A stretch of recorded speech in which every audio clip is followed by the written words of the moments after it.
किसी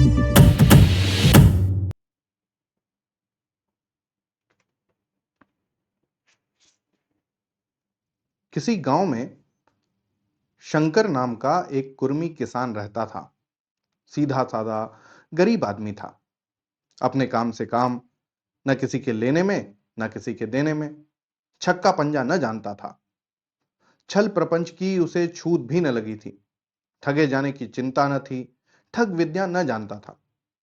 भोजन मिला खा लिया, न मिला चबेने पर काट दी।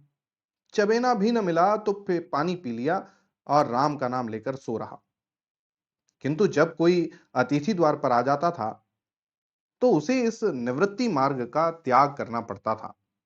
विशेषकर जब साधु महात्मा पदार्पण करते थे तो उसे अनिवार्यतः सांसारिकता की शरण लेनी पड़ती थी।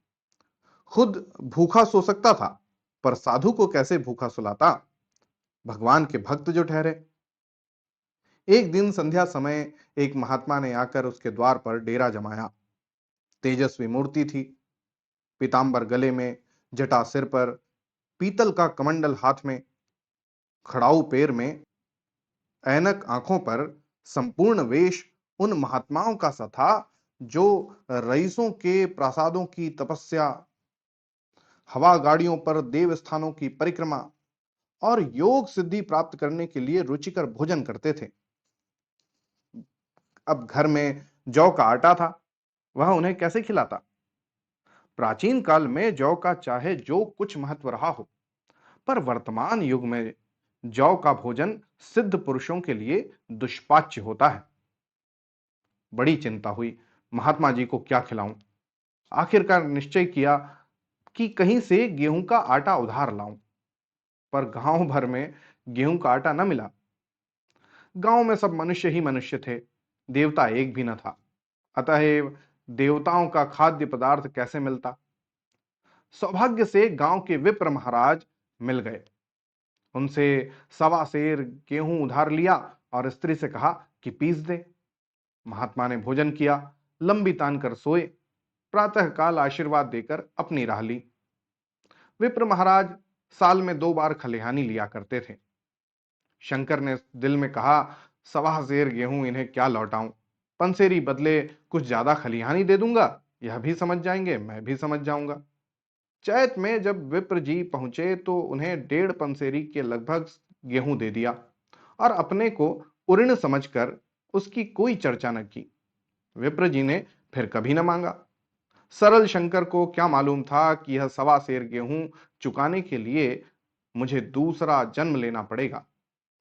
7 साल गुजर गए। विप्र जी विप्र से महाजन हुए। शंकर किसान से मजूर हो गया। उसका छोटा भाई मंगल उससे अलग हो गया था। एक साथ रहकर दोनों किसान थे, अलग होकर मजूर हो गए थे। शंकर ने चाहा कि द्वेष की आग भड़कने न पाए, किंतु परिस्थिति ने उसे विवश कर दिया। जिस दिन अलग अलग चूल्हे जले, वह फूट फूट कर रोया। आज से भाई भाई शत्रु हो जाएंगे। एक रोएगा, दूसरा हंसेगा। एक के घर मातम होगा तो दूसरे के घर गुलगुले पकेंगे। प्रेम का बंधन, खून का बंधन, दूध का बंधन आज टूटा जाता है। उसने भगीरथ परिश्रम से कुल मर्यादा का वृक्ष लगाया था, उसे अपने रक्त से सींचा था। उसको जड़ से उखड़ता देखकर उसके हृदय के टुकड़े हुए जाते थे। 7 दिनों तक उसने दाने की सूरत तक न देखी।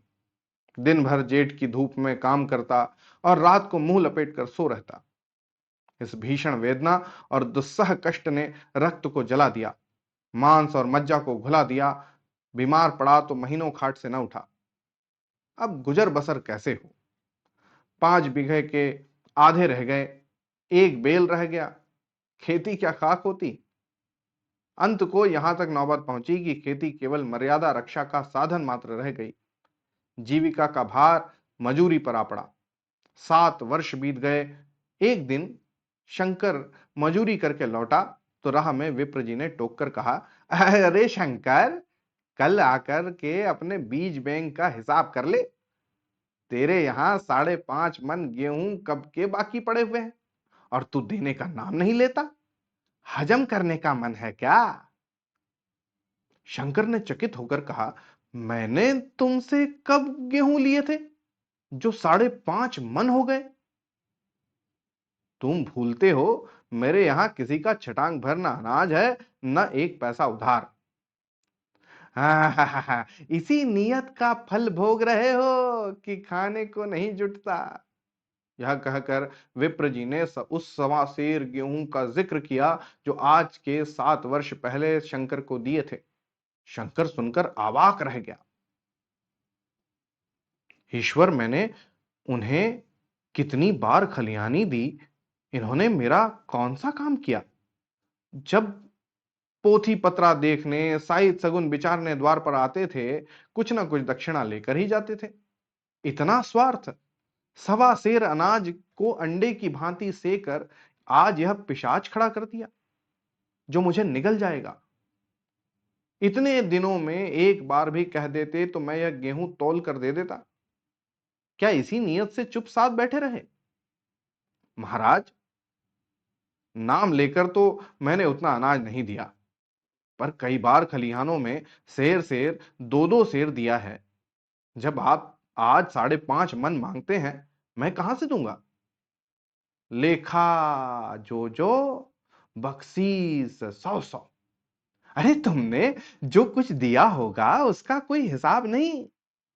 चाहे एक की जगह 4 पसेरी दे दो, तुम्हारे नाम बही में 5.5 मन लिखा हुआ है।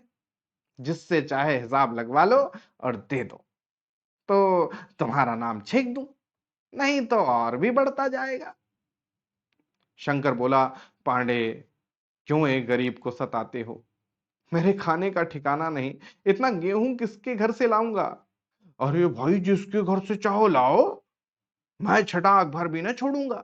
यहां न दोगे तो भगवान के घर तो दोगे। शंकर कांप उठा। हम पढ़े लिखे आदमी होते तो कह देते, अच्छी बात है, ईश्वर के घर ही दे देंगे। वहां की न तौल की तौल यहां से कुछ बड़ी तो ना होगी। कम से कम इसका कोई प्रमाण हमारे पास नहीं, फिर उसकी क्या चिंता? किंतु शंकर इतना तार्किक, इतना व्यवहार चतुर न था। एक तो ऋण, वह भी ब्राह्मण का बही में नाम रह गया तो सीधे नरक में जाऊंगा। इस ख्याल से ही तो उसे रोमांच हो गया। बोला, महाराज, तुम्हारा जितना होगा यही दूंगा। ईश्वर के यहां क्यों दूं? इस जन्म में तो ठोकर खा ही रहा हूं, उस जन्म के लिए क्यों कांटे बोऊं? मगर यह कोई न्याव नहीं है। तुमने राई का पर्वत बना दिया। ब्राह्मण होके तुम्हें ऐसा नहीं करना चाहिए था। उसी घड़ी तगादा करके ले लिया होता तो आज मेरे सिर पर इतना बड़ा बोझ क्यों पड़ता? मैं तो दे दूंगा, लेकिन तुम्हें भगवान के यहां जवाब देना पड़ेगा। हा, वहां का डर तुम्हें होगा, मुझे क्यों होने लगा? वहां तो सब अपने ही बंधु बांधु बांधव हैं। ऋषि मुनि सब तो ब्राह्मण ही हैं। देवता ब्राह्मण हैं। जो कुछ बने बिगड़ेगी संभाल लेंगे। तो कब देते हो? मेरे पास रखा तो नहीं है। किसी से मांग जांच कर लाऊंगा तब न दूंगा। यह मैं ना मानूंगा। 7 साल हो गए, अब एक दिन का भी मुलाहिजा ना करूंगा। गेहूं नहीं दे सकते तो दस्तावेज लिख दो। अरे मुझे तो देना है, चाहे गेहूं लो चाहे दस्तावेज लिखाओ। किस हिसाब से दाम रखोगे? भाई, बाजार भाव 5 सेर का है, तुम्हें 5.25 सेर का काट दूंगा। जब दे ही रहा हूं तो बाजार भाव काटूंगा। पाव भर छुड़ाकर क्यों दोषी बनूं? हिसाब लगाया तो गेहूं के दाम 60 रुपए। 60 का दस्तावेज लिखा गया। 3 रुपए सैकड़े सूद। साल भर में न देने पर सूद की दर 2.5 रुपए सैकड़े। 8 आने का स्टाम्प, 4 आने दस्तावेज की तहरीर शंकर को ऊपर से देनी पड़ी। गांव भर में विप्र जी की निंदा की, लेकिन मुंह पर नहीं। महाजन से सभी का काम पड़ता है, उसके मुंह कौन आए? शंकर ने साल भर तक कठिन तपस्या की। मियाद के पहले रुपए अदा करने का उसने व्रत सा कर लिया। दोपहर को पहले भी चूल्हा न जलता था, चबेने पर बसर होती थी। अब वह भी बंद हुआ। केवल लड़के के लिए रात को रोटियां रख दी जाती। पैसे रोज का तंबाकू पी जाता था। यही एक व्यसन था जिसका वह कभी न त्याग कर सका था। अब वह व्यसन भी इस कठिन व्रत की भेंट हो गया। उसने चिलम पटक दी, हुक्का तोड़ दिया और तंबाकू की हानि चूर चूर कर डाली। कपड़े पहले भी त्याग की चरम सीमा पर पहुंच चुके थे। अब वह प्रकृति की न्यूनतम रेखाओं में आबद्ध हो गए। शिशिर की अस्थि बेधक शीत को उसने आग ताप कर काट दिया। इस संकल्प का फल आशा से बढ़कर निकला। साल के अंत में उसके पास 60 रुपए जमा हो गए। उसने समझा, पंडित जी को इतना रुपए दे दूंगा और कहूंगा, महाराज बाकी रुपए भी जल्द ही आपके सामने हाजिर करूंगा। 15 रुपए की तो और बात है, क्या पंडित जी इतना भी न मानेंगे? उसने रुपए लिए और ले जाकर पंडित जी के चरण कमलों पर अर्पित कर दिए। पंडित जी ने विस्मित होकर पूछा, किसी से उधार लिए हो क्या? नहीं महाराज, आपके आशीष से आपकी मजूरी अच्छी मिली, लेकिन यह तो 60 रुपए है। हाँ महाराज, अभी तो इतने ले लीजिए, बाकी मैं 2-3 माह में दे दूंगा। मुझे उऋण कर दीजिए। उऋण तो जभी होगे जबकि मेरी कोड़ी कोड़ी चुका दोगे। जाकर मेरे 15 रुपए और लाओ। महाराज, इतनी दया करो, अब सांझ की रोटियों का भी ठिकाना नहीं है। गांव में हूं तो कभी ना कभी दे ही दूंगा। आहा, मैं यह रोग नहीं पालता, न बहुत बातें करना जानता हूं। अगर मेरे रुपए पूरे न मिलेंगे तो आज से 3 रुपए सैकड़ा का ब्याज लगेगा। अपने रुपए चाहे अपने घर में रखो, चाहे मेरे यहां छोड़ आओ। अच्छा, जितना लाया हूं उतना रख लीजिए। मैं जाता हूं, कहीं से 15 रुपए और लाने का फिक्र करता हूं। शंकर ने सारा गांव छान मारा, मगर किसी ने रुपए न दिए। इसलिए नहीं कि उसका विश्वास न था या किसी के पास रुपए न थे, बल्कि इसलिए कि पंडित जी के शिकार को छेड़ने की किसी की हिम्मत न थी। क्रिया के पश्चात प्रतिक्रिया नैसर्गिक नियम है।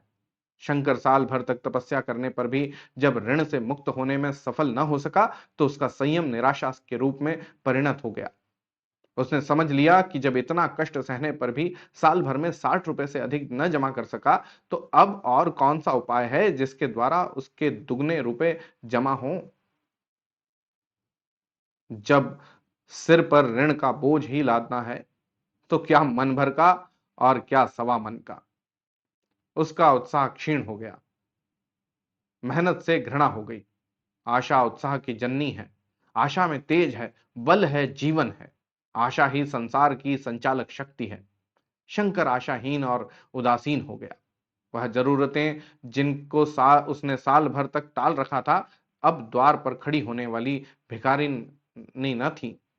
उसकी छाती पर सवार होने वाली पिशाचनियां थीं, जो अपनी भेंट लिए बिना जान नहीं छोड़ती। कपड़ों में चकत्तियों के लगाने की भी एक सीमा होती है। अब शंकर को चिट्ठा मिलता तो वह रुपए जमा न करता, कभी कपड़े लाता, कभी खाने की वस्तु। जहां पहले तंबाकू ही पिया करता था, वहां अब गांजे और चरस का चस्का भी लगा। उसे अब रुपए अदा करने की कोई चिंता न थी, मानो उसके ऊपर किसी का एक पैसा भी ना आता। पहले जूड़ी चढ़ी हो रही होती थी, पर वह काम करने अवश्य जाता था। अब काम पर न जाने के लिए बहाना खोजा करता। इसी भांति 3 वर्ष और निकल गए। विप्र जी महाराज ने एक बार फिर तकादा न किया। वह चतुर शिकारी की भांति अचूक निशाना लगाना चाहते थे। पहले से शिकार को चौंकाना उनकी नीति के विरुद्ध था। एक दिन पंडित जी ने शंकर को बुलवाकर हिसाब दिखाया। 60 रुपए जो जमा थे, वह मिनहा करने पर भी अब भी शंकर के जिम्मे 120 रुपए निकले। शंकर, इतने रुपए तो उसी जन्म में दूंगा, इस जन्म में तो नहीं हो सकेंगे, ऐसा कहते रहा। हाँ, मैं इसी जन्म में लूंगा। मूल ना सही, सूद तो देना ही पड़ेगा। एक बैल है, वह ले लीजिए, और मेरे पास रखा क्या है। आहा, मुझे बेल बधिया लेकर क्या करना है? मुझे देने को तुम्हारे पास बहुत कुछ है। और क्या है महाराज? कुछ है, तुम तो हो। आखिर तुम भी कहीं मजूरी करने जाते ही हो। मुझे भी खेती के लिए मजूर रखना ही पड़ता है। सूद में तुम हमारे यहाँ काम किया करो। जब सुविधा हो तो मूल को दे देना। सच तो यूं है कि अब तुम किसी दूसरी जगह काम करने नहीं जा सकते जब तक मेरे रुपए नहीं चुका दो।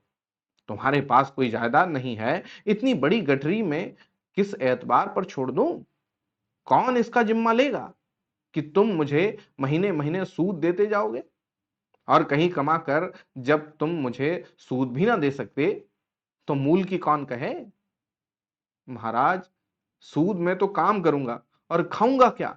अरे, तुम्हारी घरवाली है, लड़के हैं, क्या वे हाथ पांव बेकटा के बैठेंगे? रहा मैं, तुम्हें आधा सेर जौ रोज कलेवा के लिए दे दिया करूंगा। ओढ़ने को साल में एक कंबल पा जाओगे, एक मिर्जाई भी बनवा दिया करूंगा। और क्या चाहिए? हाँ, यह सच है कि और लोग तुम्हें 6 आने देते हैं, लेकिन मुझे ऐसी गरज नहीं है। मैं तो रुपए तुम्हें भरने के लिए रखता हूं बस। शंकर ने कुछ देर तक गहरी चिंता में पड़े रहने के बाद कहा, महाराज, यह तो जन्म भर की गुलामी हुई। भाई, गुलामी समझो चाहे मजूरी समझो, मैं अपने रुपए भराए बिना तुमको कभी ना छोड़ूंगा। तुम भागोगे तो तुम्हारा लड़का भरेगा। हाँ, जब कोई न रहेगा तब बात की बात दूसरी है। इस निर्णय की कहीं अपील न थी। मजूर की जमानत कौन करता? कहीं शरण न थी। भागकर कहां जाता? दूसरे दिन से उसने विप्र जी के यहां काम करना शुरू कर दिया। 1.25 सेर गेहूं की बदौलत उम्र भर की गुलामी की बेड़ी पैरों में डालनी पड़ी। उस अभागे को अब अगर किसी विचार से संतोष होता था तो यह था कि वह मेरे पूर्व जन्म का संस्कार है। स्त्री को वे काम करने पड़ते थे जो उसने कभी न किए थे।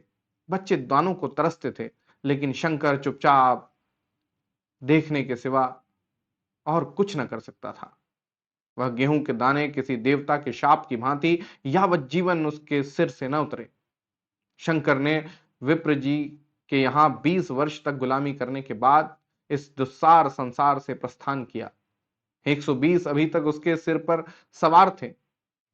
पंडित जी ने उस गरीब को ईश्वर के दरबार में कष्ट देना उचित न समझा। इतने अन्यायी, इतने निर्दयी न थे। उसके जवान बेटे की गर्दन पकड़ी। आज तक वह विप्र जी के यहां काम करता है। उसका उद्धार कब होगा, होगा भी या नहीं, ईश्वर ही जाने। पाठक, इस वृत्तांत को कपोल कल्पित न समझिए। यह सत्य घटना है। ऐसे शंकरों और ऐसे विप्रों से दुनिया खाली नहीं है।